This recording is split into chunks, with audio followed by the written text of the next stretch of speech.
बांके बिहारी लाल की जय। आज मैं आप लोगों को एक बहुत ही पुरानी कथा सुना रहा हूँ। तकरीबन 40-50 साल पुरानी कथा है। किसी के मुखारबिंद से सुनी थी मैंने। वो कथा मैं आप लोगों को सुनाता हूँ कि बांके बिहारी के चमत्कार। एक दिन अपने पिता के साथ सेवा में लगे एक लगभग 5 वर्ष के गोस्वामी के बालक के मन में आया कि हम जो बिहारी जी का भोग अर्पण करते हैं वे ये भोग खाते भी हैं कि नहीं भी खाते हैं। कई लोग इस चीज़ का जो है कहते हैं कि भगवान तो भोजन करते ही नहीं है, झूठ बोलते हैं। ये तो बिहारी जी के बारे में मैं आपको बता रहा हूँ अब क्या है। अतः वह जिज्ञासा वंश वह जो है अपने पिता के पास गया और पिता से कहता है, बाबा बिहारी जी भोजन करते हैं कि नहीं करते हैं। पिताजी को बालक की मासूम बात पर बड़ा प्रेम आया। चूंकि ब्रजवासी ठहरे, अपनी भाषा में बोले, लाला आज बात तेरे मन में कहां से आ गई।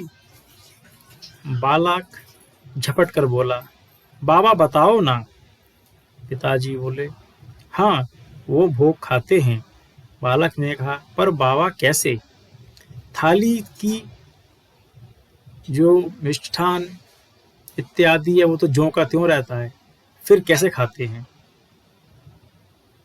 पिताजी बोले, चलो मेरे साथ। हाथ पकड़कर भीतर ले गए और राजभोग का समय हो चुका था। लगभग 10 बजे के आसपास का समय था। बिहारी जी का दर्शन 20-25 मिनट के लिए राजभोग के लिए बंद होता है। तो नित्य की भांति हवेली से बिहारी जी का भोग आया और उन्हें धरकर सभी गोस्वामी जी वहां से हटकर दूसरे कक्ष में चले गए और राजभोग के पद को गाने लगे। लगभग 20 मिनट के बाद गोस्वामी जी अपने बेटे को लेकर बिहारी जी की ओर बढ़े।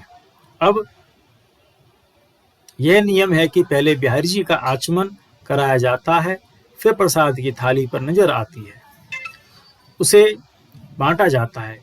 तो गोस्वामी जी ने आचमन कराया और कहा, देख लल्ला, ये ब्रज भाषा में बोला जाता है ऐसे।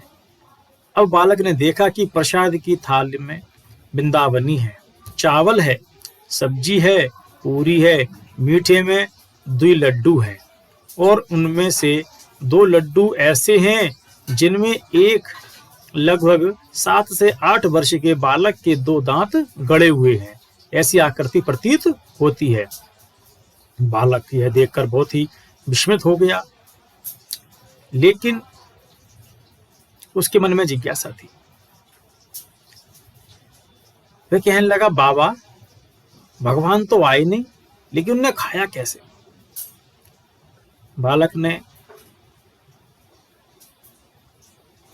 बड़ी जिज्ञासा वंश पूछा।